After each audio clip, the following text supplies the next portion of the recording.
Hello everyone, this is update for August 12, 2022, day 170 of the war and of the date update. Today we're going to jump straight to the walk through the front line as there is really not many changes. We're going to do it in a clockwise fashion starting from the very north as we always do. So first, the situation along the state border, it remains the same. Intensity of exchanges are more or less the same. No essential differences there. Now let's move south. Let's see what's going on east of Kharkiv. There were no even small-scale attacks today in Kharkiv.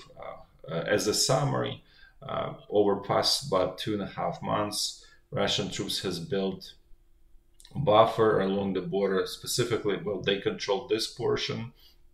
What they managed to do, they managed to push Ukrainian troops in this area where I show. So that's kind of like that. That's their achievement over the past couple months.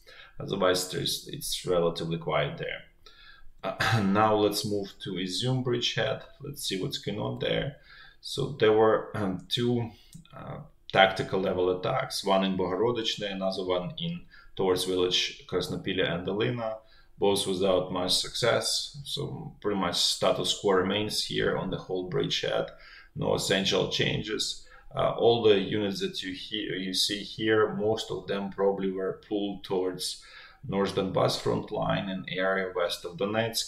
Unfortunately, we don't know which ones were, so for now we keep them here.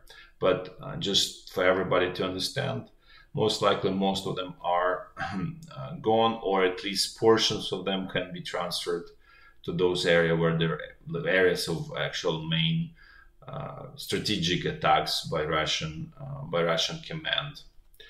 Now let's move actually east to North Donbas front line. So here Russian troops are attacking on much wider front than before, and this is sort of feature of past couple days. If you remember, several days before, they really focused on very narrow section of the front line, specifically Bahmut and Vugledar. Now they are attacking also here in the Verkhnekamensk, Ivano-Darivka, this whole area around Spirne.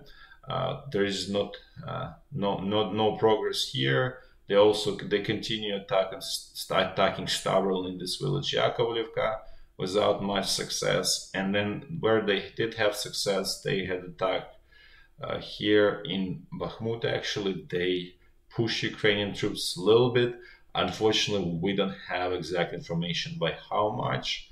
So this is sort of kind of like very tentative front line, and we'll try to confirm it. We'll provide update on this, but there is some movement forward by Russian troops in Bahmut. Now let's a little bit move south. So again, the same area, Zaytsevo, Vershina. So those are two main areas of attacks. Kadema, that's another one. Also, Russian troops managed to gain ground by essentially capturing village Zaytsevo. So as you can see, there are several. It's kind of very typical situation in this whole area that there are villages with the same name, so it could be somewhat confusing. Like, for example, Gorlivka here, and then there is also Gorlivka up north there, on the Siversky Donetsk river. So this is kind of similar situation.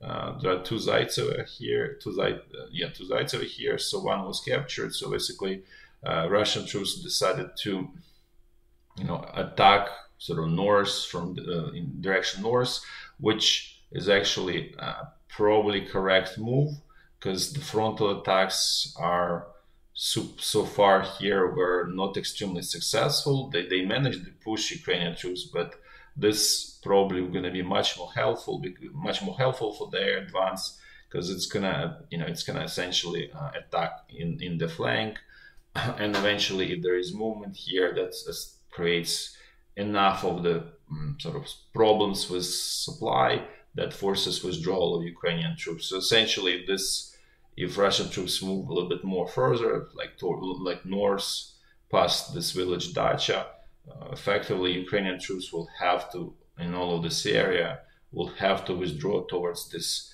road that goes from Bahmut to Gorlivka. So to kind of like straighten the front line and not be threatened in the flanks. So essentially that's just, then that's probably slowly it's going to happen anyways. As you can see, there's essentially no day passing recently without Ukrainian troops losing some portion of the ground. And in general, we can say that this is obviously not a positive development.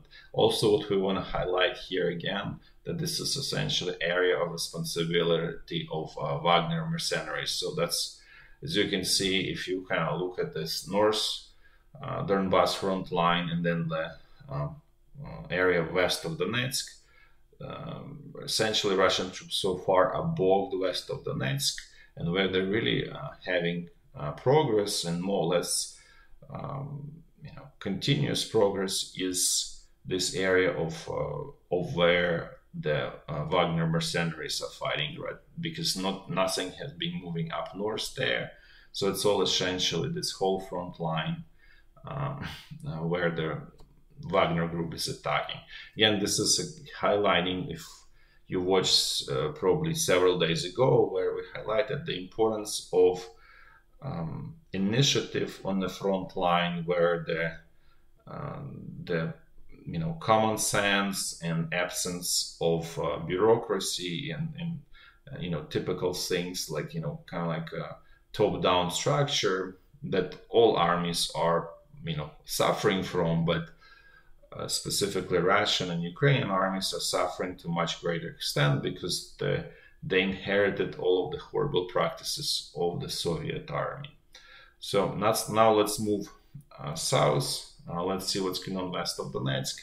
So here there are no major advances, and just to remind, the major sort of areas is attacks towards Avdiivka, attack here in Peski, where Russian troops managed to capture majority of this village. Ukrainian troops still holding on the outskirts of the village, and then another area is Mariinka. So those are kind of three areas here. They've always been there. So that's since essentially beginning of the war, Russian troops almost exclusively attacking in these areas. However, here we can see huge difference. There is no major advances in what Russian troops are doing right now. They're just using artillery to reduce everything to total rubble, to essentially create like World War I type of landscape, and then there will be attempt to kind of attack and move forward.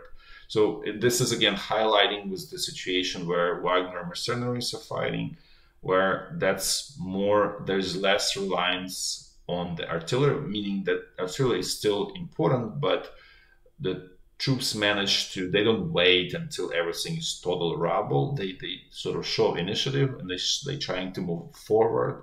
Versus here, it's just troops are sitting and waiting until all of those structures, defensive position on Ukrainian side are totally destroyed, annihilated, essentially, right? So like little like Verdun, right, of the Western Front, essentially. So they just sit and wait and see.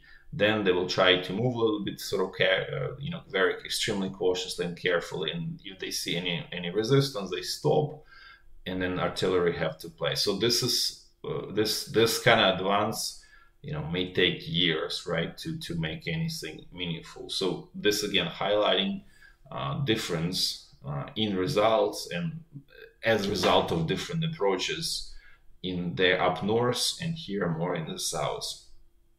Now let's move to Zaporizhia front line. Things here are stable, frozen.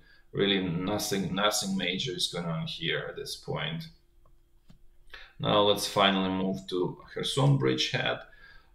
So no major updates here.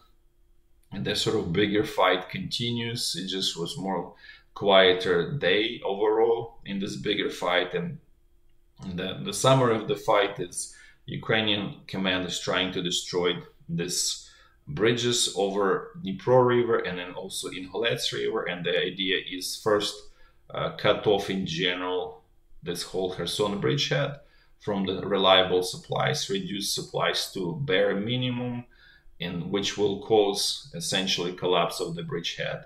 There is also was another very intelligent move, is to actually split the bridgehead itself into two pieces by destroying this one main bridge in village called Darivka here. So far, Ukrainian command has partial success. Bridges were damaged, they were not fully destroyed, and Russian troops, even they do have hard difficulty of its logistics. Yes, it's there, but it's not difficult enough to meaningfully affect their ability to actually defend Kherson bridgehead. But as we discussed, this is moving in the right direction.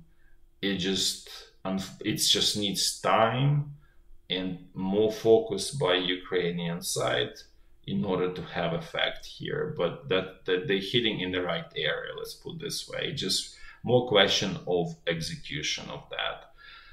And then the situation is stable on this tiny Ukrainian bridgehead on the western bank of Inholets River. And then also the similar situation is here, stable, on the eastern. And then on the western, Russian bridgehead on the western bank of the Inholets River is also remained stable. No, there was, if you remember, like several days ago, there was an attempt to attack. Was apparently just kind of painting the picture. So far, Russian side is sort of quiet here in Snihurivka, no major moves there. That's it for today. Thanks for watching, and until tomorrow, bye-bye.